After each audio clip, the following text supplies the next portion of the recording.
Libba, Scott, Christie, King. And I have been called honey, sweetheart, precious, cutie, and probably a lot more that we won't talk about right now. Today is January the 7th, 1999, and I'm 75 years young today. This recorder, or recording machine, is a present for my birthday from my precious daughter, Mary Joyce Christie Smith. I forgot to tell you that I am a female. My address right now is 624B Nelson Street, Lebanon, Missouri 6654636. I was born in Stevens, Arkansas. At home, I was the 9th of 10 children, and my parents were Maggie Lonnie Bryan Scott, and my dad was Joshua Finus Scott. I do not speak any foreign languages. Once in a while I can count to 10 in Spanish. I'm a Capricorn, according to the astrological signs. I'm right-handed. I'm nearsighted. Wear glasses now. I started out underweight, but I've managed to get a little overweight. I was 5'4". My eyes are green. I do not wear contacts. I am married, have been widowed and remarried. My first husband's name, the father of my children, was Gaylord Albert Christie. We were married on April the 10th, I gotta figure that out. But anyway, we were married 30 years when he died. I had 3 children. Karen Gay Ford Rollerson, Mary Joyce Christie Smith, and Debbie Ann Christie Long. I was a bookkeeper. I'll tell you about that later.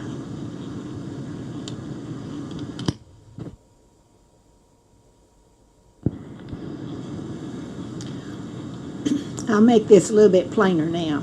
I was married to Gaylord Albert Christie, April the 10th, 1943, in Waldo, Arkansas. We had been married 30 years when he died on November the 6th, 1973. And then on December the 28th, 1997, I married Emmett A. King. I have 8 grandchildren that are mine. There's Peter, Andy, Nathan, Alan, Mark, Ryan, Christy, and Caitlin. I have been a housewife most of my married life, but I was also a bookkeeper for about 15 years. I vote, as for my political affiliation, I vote for whomever I feel is has impressed me the most as being the right person for the right job. Emmett and I now live in a duplex in Lebanon, Missouri. My blood type is A negative. What does my voice sound like? Well, my children have told me that when I laugh, I sound like a chicken. And my pets' names that I have had, my favorite pets, have been a dog named Blondie, a dog named Tippy, and a cat named Fluffy, which I did not get to have after I got married because neither one of these men like cats. My nickname has always been Libba.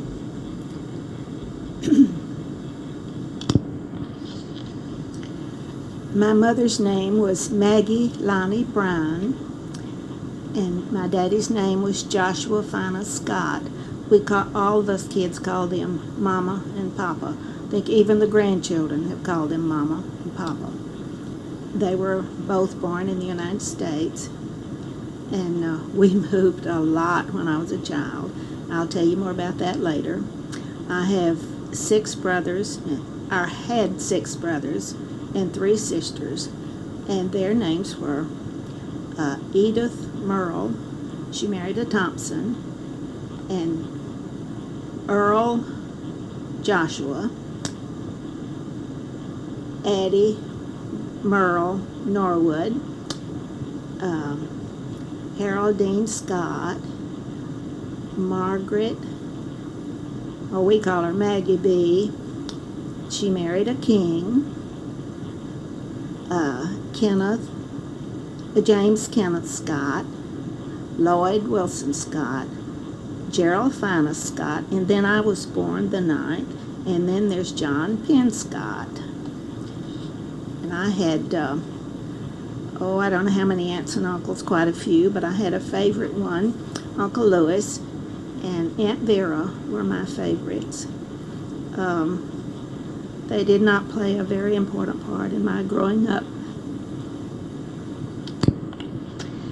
because those were on my mother's side of the family.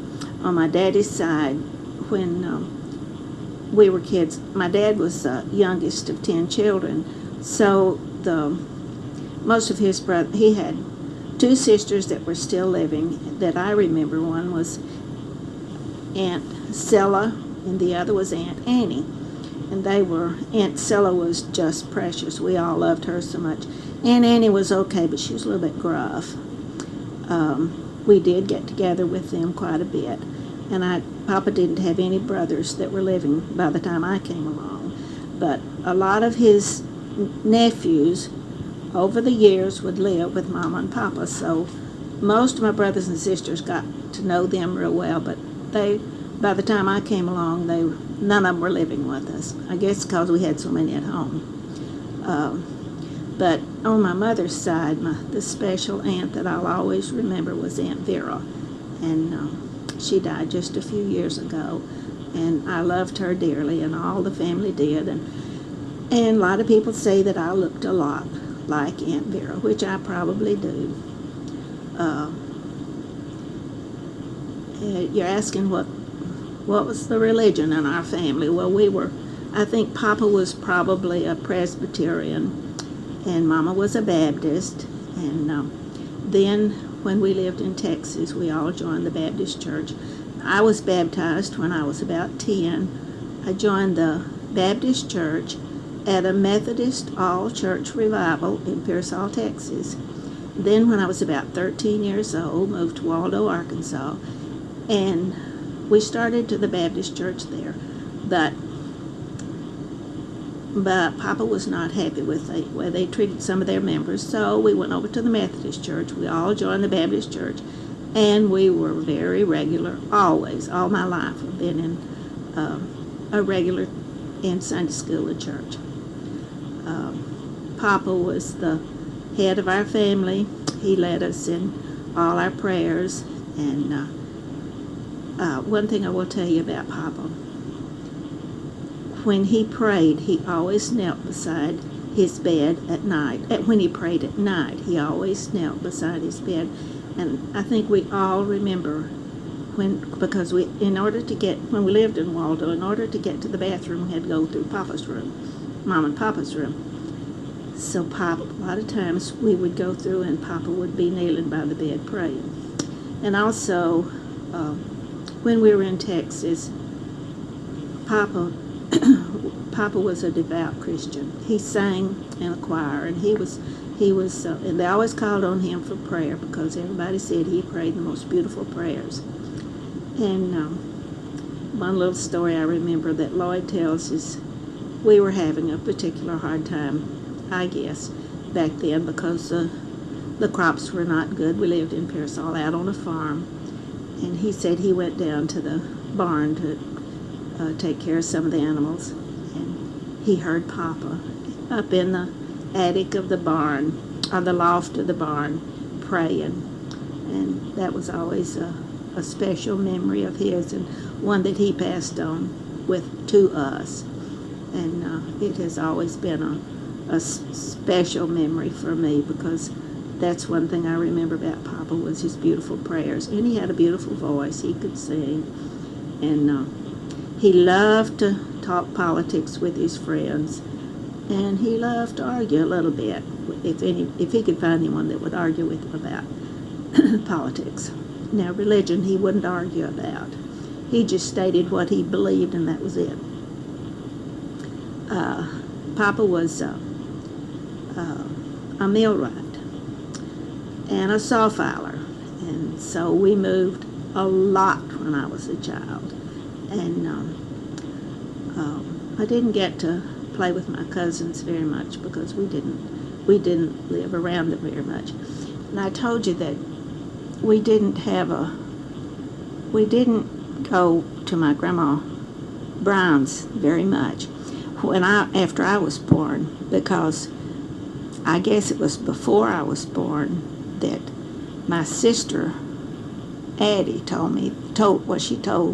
I guess she told everyone, but they had all gone up to Grandma's one time, and Addie overheard one of the cousins say, "Oh, here comes that family with all those kids. I don't hope they don't stay very long."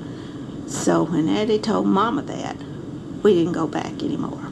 They came to see us, but we didn't go back up there anymore, because Mama wasn't going to let anybody insult her children.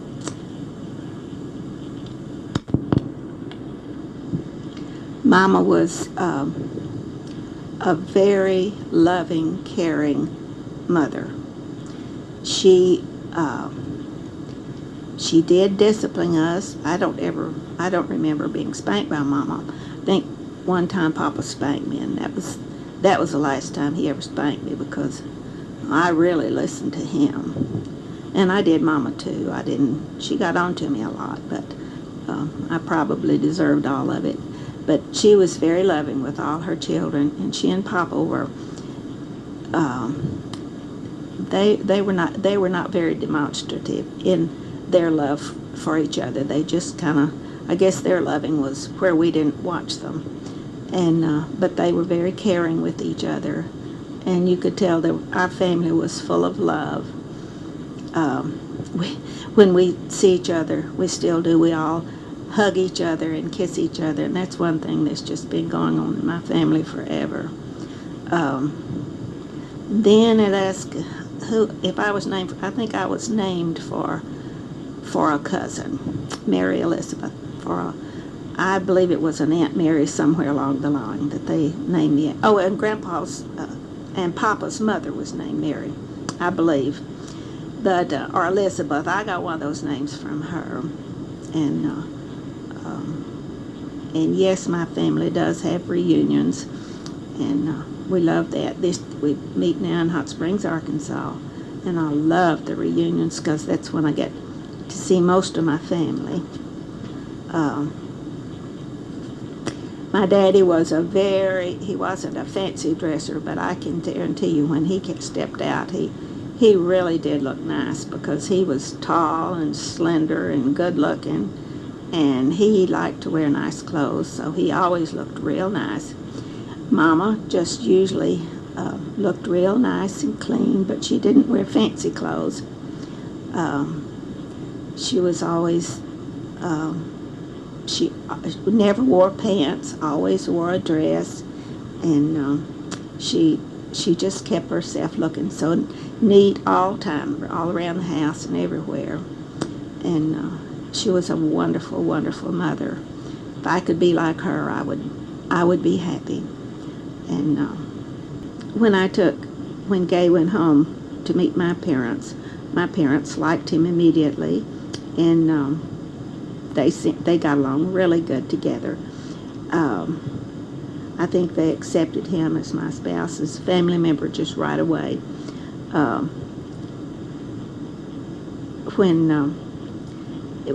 course, when we went to them, when he met my folks, I lived in Waldo, and we had lived in a large house, had a big front porch across the back, and had two great big front rooms. One was, this house used to be an old schoolhouse, I think, and had the living room and the dining room were on the front, in the kitchen and bedroom. Then there were three other rooms that could be bedrooms. And Papa used to say that Mama liked to move furniture.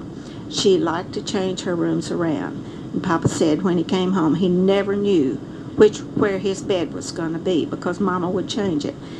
She could move the living room and the dining room around, or she could move in the dining room. She could move a bedroom, and move in one bedroom. She could move the dining room table back into that room, and the other bed she managed to move in different parts of the room. So it really was a big joke. And Mama could move. I know one time Mama they had a big round oak dining, well, it was in the kitchen, but it was a dining room table. And there were three of the men. She asked them if they would move that into the large room so that we could have it in there. Those three men couldn't get that table through because it was on a pedestal. They couldn't get it through. The next day, Mama moved that table in there by herself. And she could do it because she kept wiggling it around till she got it through the doors. So we always laughed about that. And I heard my parents, my brothers and sisters talk about the times of the Depression. I honestly did not know that we were having a depression, but I'm supposing that it was during the time when we lived in Pearsall, Texas, or when we moved to Pearsall, Texas. And I do know that we didn't have very much, but we seemed to have as much as everybody else did. And I have heard my older brothers and sisters say that we were poor and didn't know it.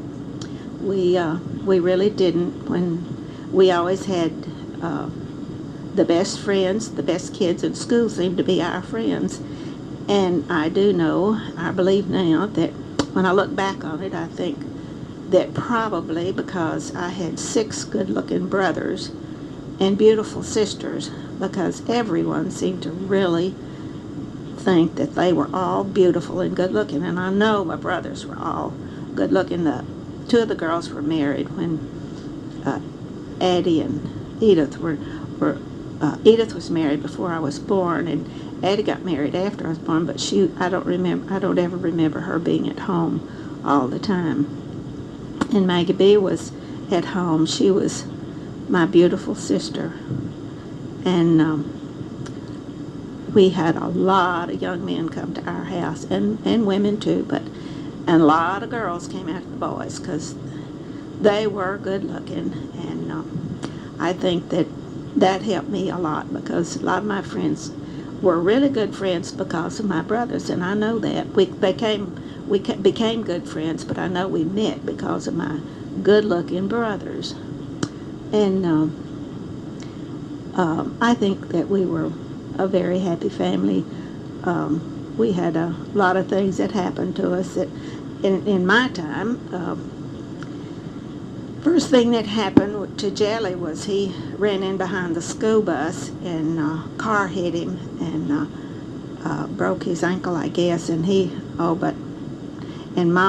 and I happened to be home with Mama, and Mama ran out of the house, and before she could get there, she just fell to the ground. And Penny and I did too, just fell down with her crying. And Maggie B brought Jelly on up, and they got in a car and took him to the doctor. And Maggie B didn't really know much about driving, but some man ran her off the highway, and they said she got out of that car rolling up her sleeves and bawling him out. And they got him out of the ditch, and they took Jelly on to the doctor, and he was pretty sick for a while, but he got okay. And then Penny fell.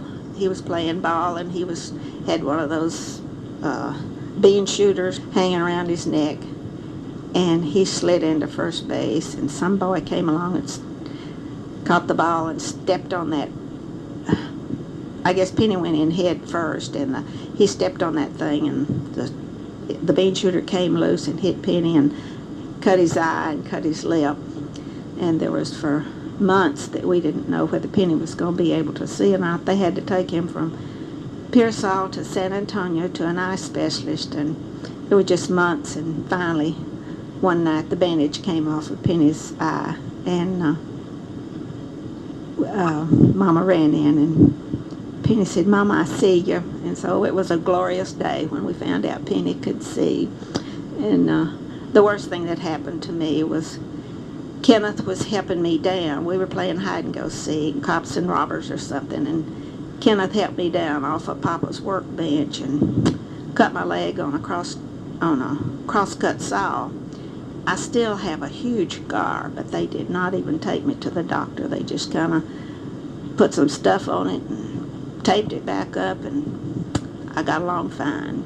But I didn't even start crying until I looked down and saw that it was bleeding, so I guess it wasn't too bad. We were a happy bunch of kids. We had, there in Pearsall, of course, we were just little, Jelly and Penny and I were just little old bitty kids, and we had, we didn't have the toys that kids play with now, but there was our back porch was kind of in an L shape, and right in the center of it was a big old sand pile. Of course, this was in Texas, and the wind would blow, and it'd blow all that sand up just in the corner there, I guess, and so it was a big sand pile. And we would get out there, and we would get us a brick, and our car would be a brick, and we would build everything we could, and especially when that sand was wet, we could make the best. Stick our foot in there and put sand all over it and take our foot out, and we'd have a cave in there, and we'd run our bricks down in there, and we had roads all around that sand playing with those bricks. And I know that a big tractor would not have been more fun for us than playing cars with those bricks. And we were going to build us a swimming pool on the other side of the house, because they had an old cistern that was there, and it had brick. It was on a round, they had brick all around it. Well, they took the cistern down, and there was those bricks standing up about, maybe a foot off of the ground. So we thought that we would dig that out and make us a swimming pool, but it never did rain enough to put the water in there, so we never did have our swimming pool, but we worked at it a long time. So we were just the happiest kids you've ever seen. And I probably was a big tomboy, because the boys taught me to play football and baseball, and I could run as fast as any of them, and I could jump. Papa had those carpenter horses, and I could jump those. I could climb doors. I could just do just about. I always wanted to be a boy, because I thought those boys could do so much more than I could. They got to go places that I didn't get to go, and I thought boys had it made. But I'm kind of glad I'm a girl now. Then I want to go back over and tell you a little bit more about when I was in high school, grammar school, or junior high and high school. Our home was a very popular place for young people to come, and probably because my mother was a wonderful cook, and when the young people would come, Mama would make us donuts. And we'd all sit around that table waiting for her to pull those hot donuts out for us. And she'd take the donuts out and put powdered sugar all over them, and we loved that. And then if she was in the wintertime, a lot of times she would make divinity. Mama didn't have any electric beaters or mixers or anything. She used her hand to beat that. She'd pour that syrup into those egg whites, and she would beat and she would beat. I don't know how she could beat eggs or anything that heavy for that long, but she did. And then she would roll that divinity out in a kind of a roll, put it on a piece of wax paper in a roll, and then she would slice it. She would have nuts in it if we wanted it, and sometimes she would put cherries in it. Absolutely delicious. So you can see why the young people loved to come to our house. Not only that, they came to see my brothers, and that was nice. And I did have some of my friends come too, but most of them were a little bit older than I was. And